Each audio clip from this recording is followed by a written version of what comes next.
Saudara, hari ini saya akan membahas satu pembahasan apologetik, yaitu mempertahankan iman kita. Jadi kalau misalnya orang-orang luar bertanya, apakah terlalu arogan untuk mengatakan bahwa Yesus Kristus adalah satu-satunya juru selamat?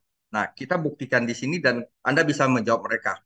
Jadi kalau misalnya ada orang luar katakan, "Ah, Yesus itu hanya menyelamatkan Anda berapa persen? 50%." Tidak. Di sini Anda mengatakan bahwa Yesus Kristus menyelamatkan Anda 100%. Tidak ada hal lain dapat menambahkan kepada hal itu. Saya akan mulai. Saudara, pendahuluan, saya mau punya kabar baik dan kabar buruk. Mana yang ingin Anda dengar terlebih dahulu? Kabar baik atau kabar buruk? Misalnya Anda mengatakan kabar buruk, memang itu seharusnya. Tapi jika Anda mengatakan kabar baik, saudara, maaf, Anda tidak akan dapat mempercayai kabar baik tersebut atau memahami mengapa hal itu baik, kecuali Anda sendiri mengetahui berita buruknya terlebih dahulu. Oke, saudara. Jadi percuma kita kabar baik kita beritakan karena kita tidak akan bisa memahami secara full, tidak bisa memahami secara lengkap apabila kita tidak memahami sebenarnya kabar buruknya itu seperti apa, saudara. Saudara, kabar buruk adalah dosa, saudara. Dan dosa ini kadang-kadang orang mikir dosa itu hanya perilaku yang perlu kita perbaiki, saudara.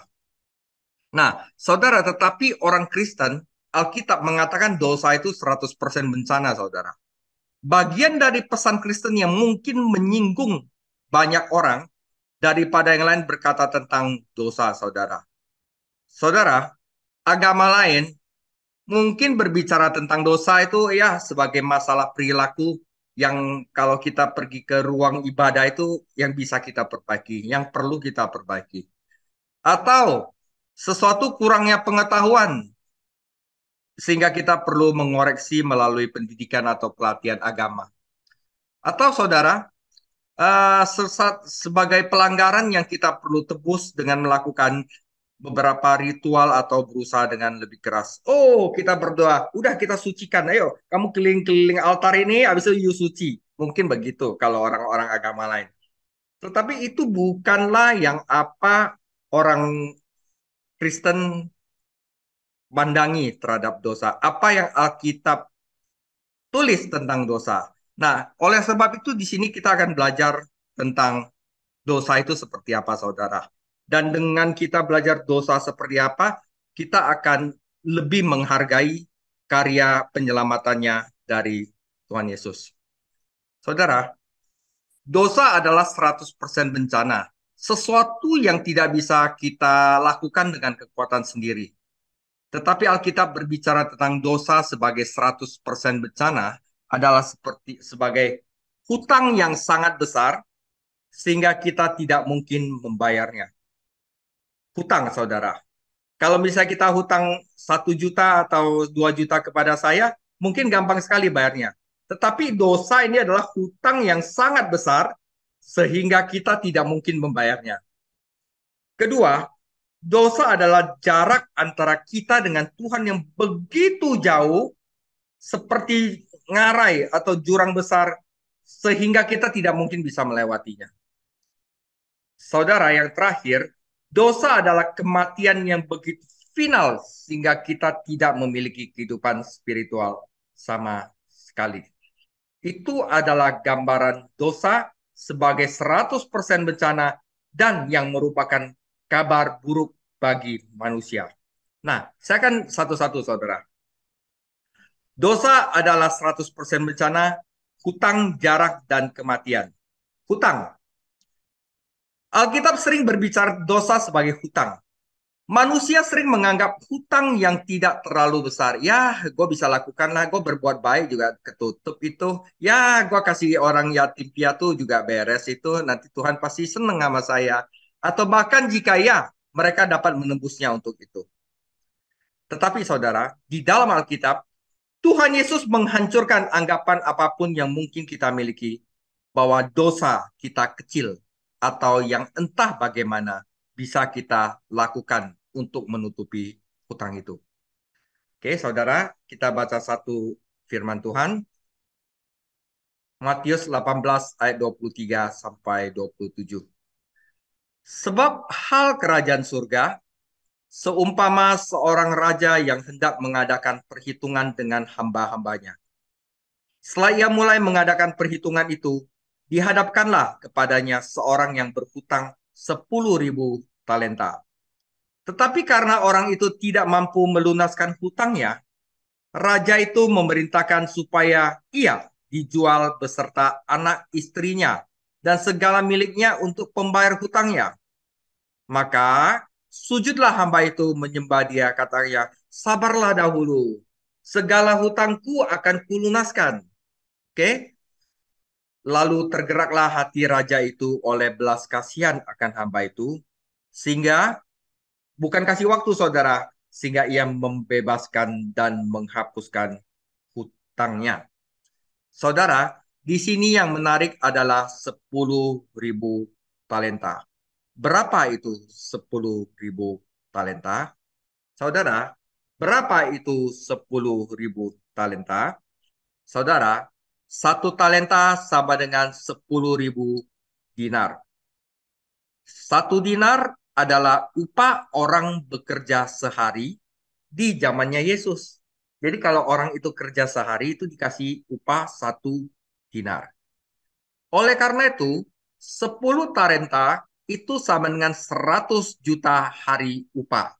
Karena 10.000 kali 10.000 sama dengan 100 juta. Oleh karena itu, saudara, orang itu yang hutang 10.000 talenta itu sama dengan 27.000 tahun upah. Jadi, orang itu harus bekerja selama 27.000 tahun untuk dapat menyelesaikan hutang itu. Saudara, lihat dia berkata apa-apa. Sabarlah dahulu, Tuhan, aku akan melunasi hutangnya. Saudara, andaikan dia bekerja seminggu nggak nggak pernah absen lah, seminggu 7 hari dan bekerja selama 365 hari dan dia tidak pernah sakit, saudara. Setelah dia kerja setahun, saudara, dia masih harus ada 26.999 tahun bekerja lagi untuk membayar upah itu. Inilah gambaran dosa, saudara. Harga dari apa yang kita berhutang kepada Tuhan, di mana itu tidak dapat dihitung, saudara. Jika ada harapan sekali untuk membayar hutang itu bukan hasil kerja kita, saudara. Nggak mungkin hasil kerja kita bisa membayar 27.000 tahun upah. Jika ada harapan sama sekali untuk membayar hutang itu tidak dapat dengan bekerja lebih keras atau melakukan perbuatan baik apapun. Jadi satu-satunya harapan adalah jika raja entah bagaimana menanggung kerugian itu sendiri dan membatalkan hutangnya. Karena itu raja berkata waktu dia bilang, "Oh Tuhan, saya akan melunasinya." Raja tahu itu tidak mungkin, maka raja itu tergerak dengan belas kasihan dan membebaskan hutangnya, saudara. Jadi itu adalah gambaran. Pertama, gambaran dosa adalah hutang yang tidak mungkin kita bayar. Yang kedua, saudara, jarak. Jarak yang terlalu jauh, saudara. Keterasingan kalau kata Alkitab. Nah, cara lain Alkitab menggambarkan dosa adalah dalam hal jarak. Roma 3:23, karena semua orang telah berbuat dosa dan telah kehilangan kemuliaan Allah. Saudara, kita tidak bisa menutupi jarak antara diri kita yang berdosa dan kemuliaan Allah yang sempurna. Kita semua gagal. Sebaliknya, kita akan melihat sekeliling kita pada orang lain dan mengatakan pada diri kita bahwa kita lebih baik dari kebanyakan dari mereka. Tetapi apa gunanya, saudara? Semuanya itu tidak dapat melewati jarak antara kita dengan Tuhan. Itu pun tidak akan menutup jarak antara kita dan Tuhan. Saya kasih contoh.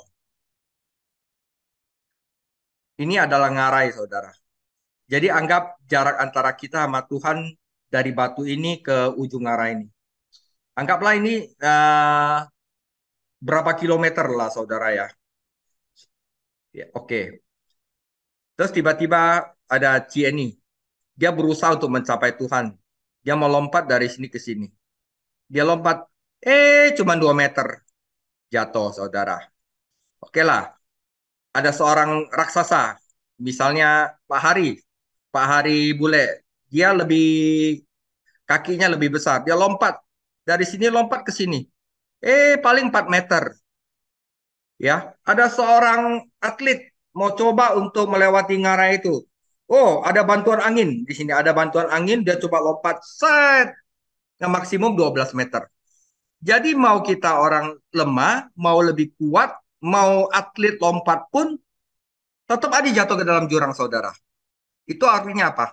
Apapun yang kita lakukan, kita tidak bisa untuk melewati ngarai keterasingan kita dengan Tuhan.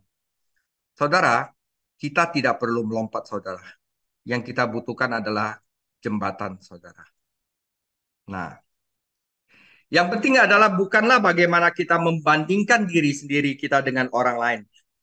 Bukan cara kita lompat, saudara. Yang penting adalah apakah kita dapat menutupi jarak antara kita dan Tuhan.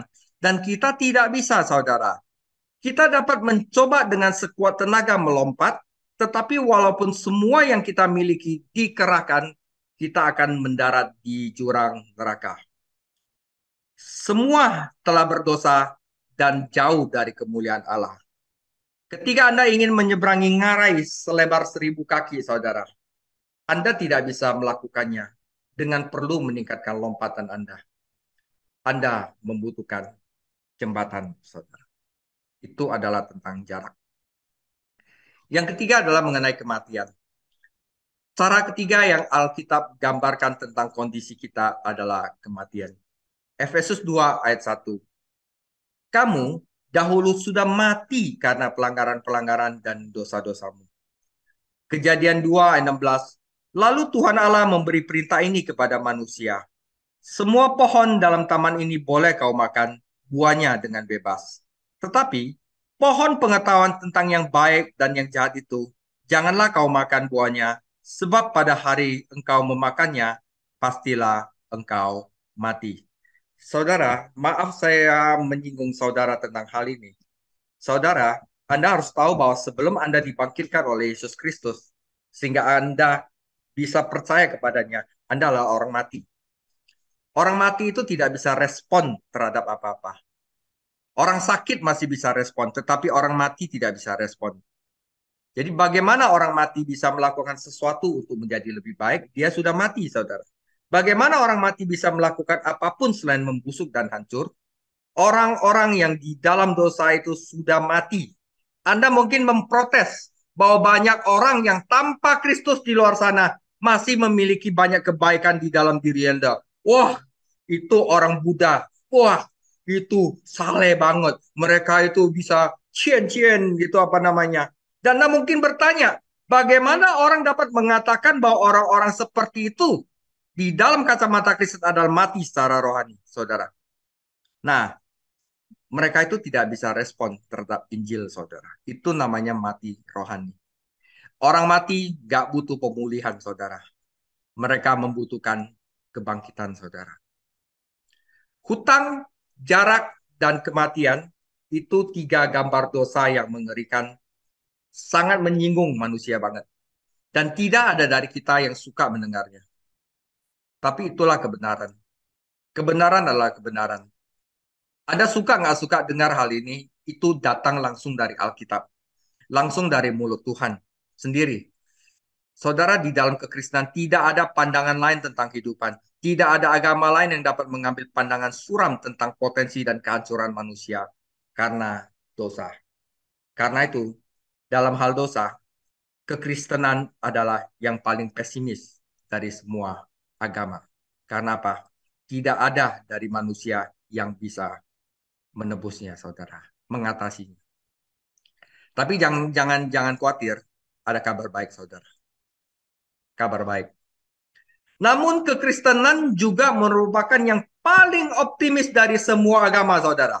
Karena itu mendasarkan segalanya bukan pada potensi kita, bukan pada perbuatan baik kita, bukan karena jasa-jasa kita, tetapi pada kuasa Tuhan Yesus untuk menyelamatkan kita.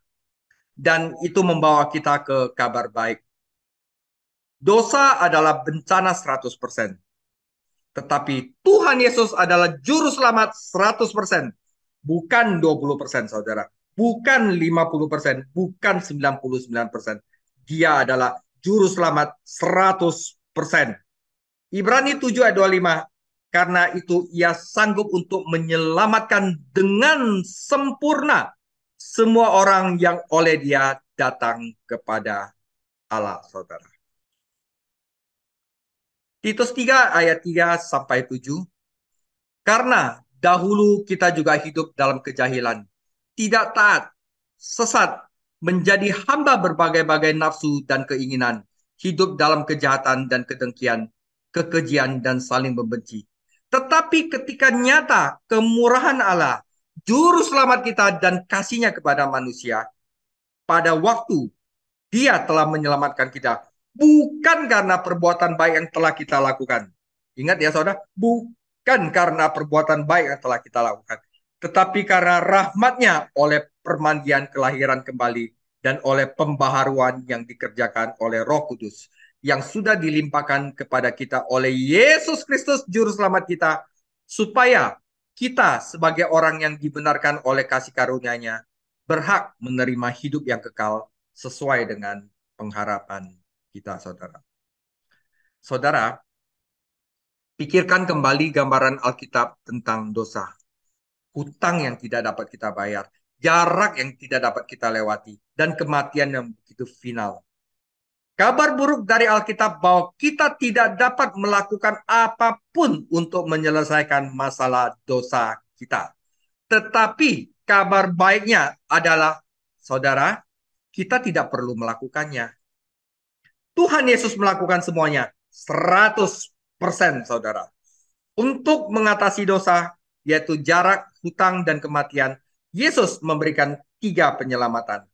Penebusan untuk membayar hutang kita, rekonsiliasi untuk menjembatani jarak antara kita dan Tuhan, kelahiran kembali membawa kita dari kematian kita dan membuat kita hidup kembali, saudara.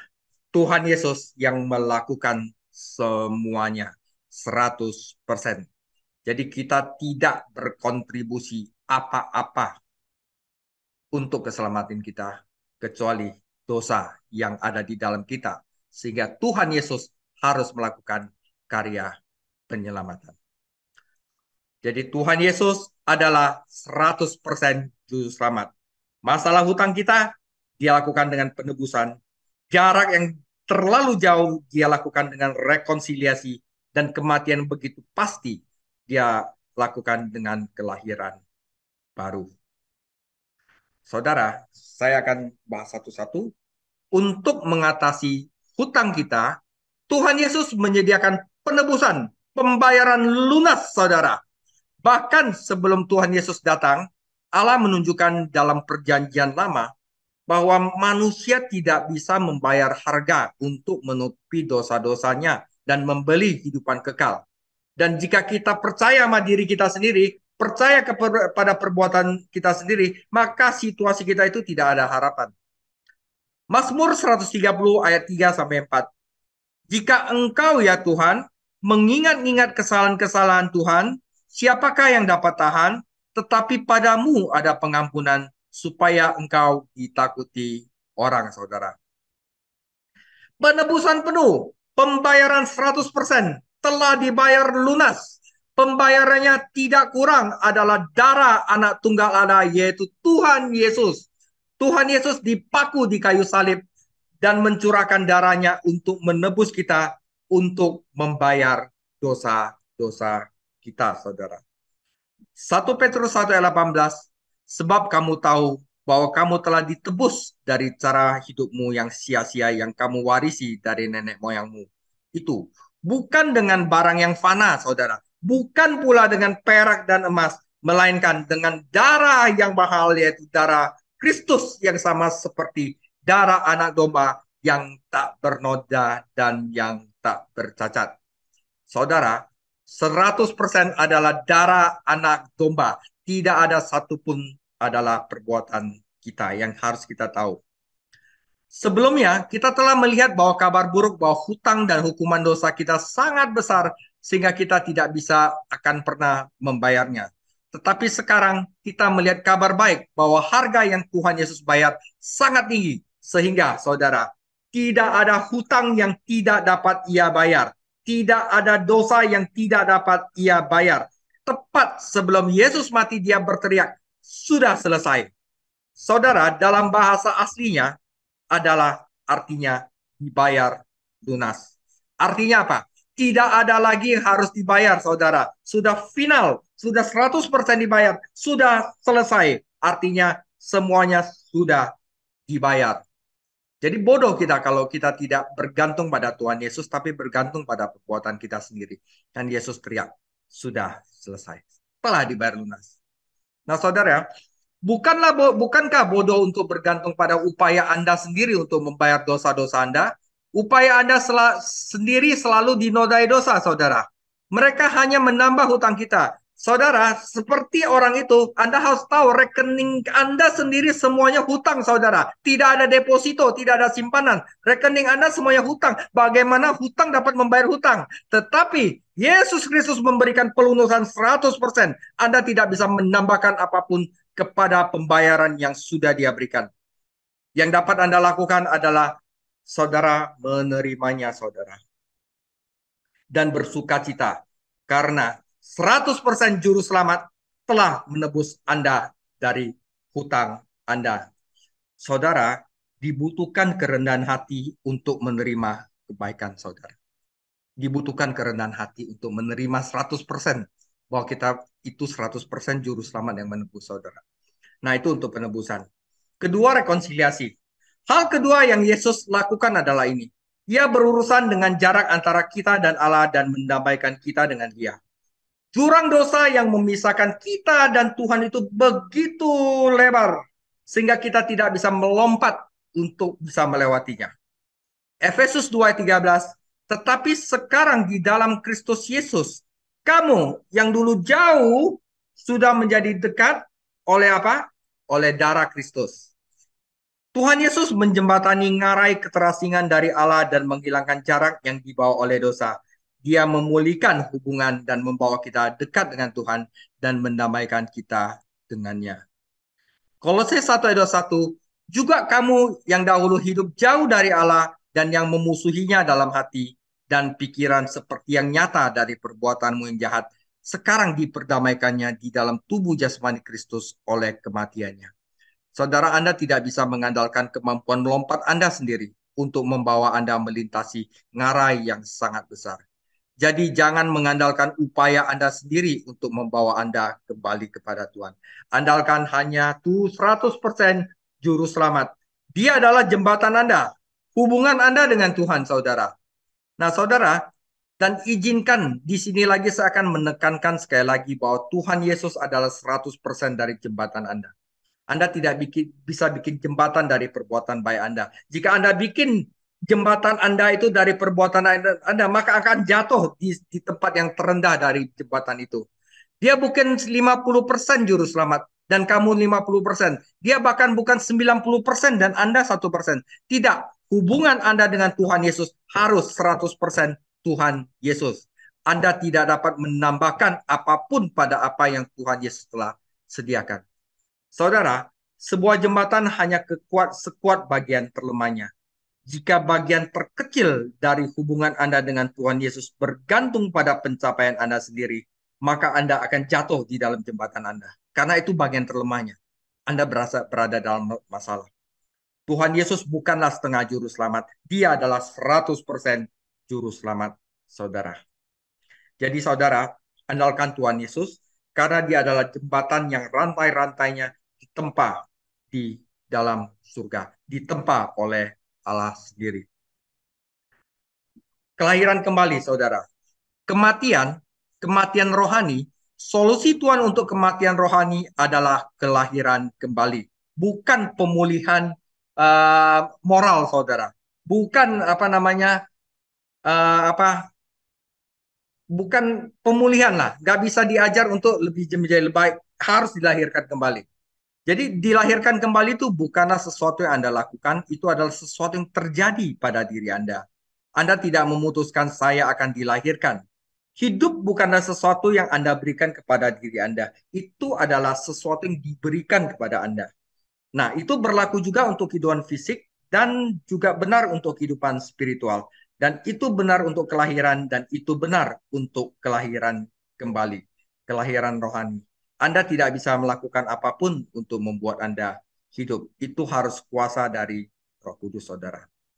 Efesus 2:4, tetapi Allah yang kaya dengan rahmat, oleh karena kasih-Nya yang besar yang dilimpahkan kepada kita, telah menghidupkan kembali kita bersama-sama dengan Yesus, sekalipun kita telah mati oleh kesalahan-kesalahan kita. Oleh kasih karunia kamu diselamatkan, dan di dalam Kristus Yesus Ia telah membangkitkan kita juga dan memberikan tempat bersama-sama dengan Dia di sorga.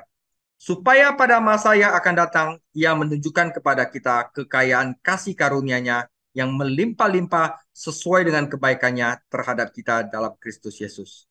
Saudara, perhatikan, sebab karena kasih karunia kamu diselamatkan oleh iman. Saudara, kasih karunia dan iman dua-duanya itu bukan hasil usahamu, tetapi pemberian Allah. Itu bukan hasil pekerjaanmu.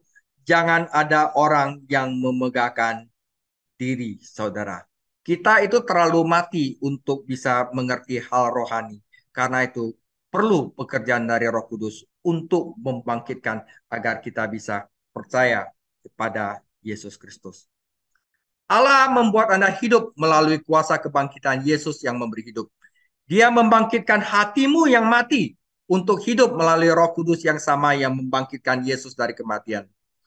Saudara, jika Anda tidak percaya semua ini, mungkin karena Anda mati dalam dosa dan terlalu mati untuk merespon hal ini.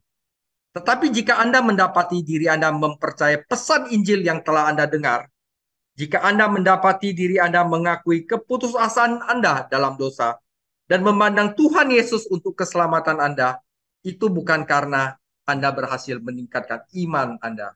Itu bukan Anda adalah orang yang saleh, saudara. Itu bukan Anda adalah orang yang sangat cute. Tidak, saudara. Itu artinya Allah yang membangkitkan roh Anda dari kematiannya dan memberi Anda kelahiran kembali. Saudara, jika Anda dilahirkan kembali di dalam Yesus Kristus, percayakan 100% kepada Tuhan Yesus. Jangan pernah kembali mengandalkan apapun kecuali 100% Yesus Kristus sebagai juru selamat. Saudara, ajaran apapun yang menolak kehancuran total kita dalam dosa dan memberi ruang bagi kita untuk melakukan setidaknya sesuatu yang berhubungan dengan Tuhan untuk keselamatan, dan apapun yang dianggap masih dapat kita lakukan, segera diajarkan sebagai sesuatu yang harus kita lakukan, sebagai bagian dari kita untuk memperoleh keselamatan kita. Saudara, itu adalah ajaran sesat. Semakin banyak kita pikir yang dapat kita lakukan untuk keselamatan kita, semakin sedikit kita akan bergantung pada Tuhan Yesus untuk melakukannya. Beberapa orang mengatakan bahwa misalnya bahwa darah Yesus itu dapat menutupi dosa lama, tetapi bukan dosa masa depan kita. Sehingga gereja harus menambah pengorbanan Yesus dengan mempersembahkan ritual tertentu atau membutuhkan tindakan tertentu untuk mengatasi dosa jemaat yang dimiliki oleh darah Yesus. Saudara, itu juga sesat, saudara. Tuhan Yesus mati. 1 Petrus 3 ayat 18. Sebab juga Kristus telah mati sekali saja, saudara, untuk segala dosa kita.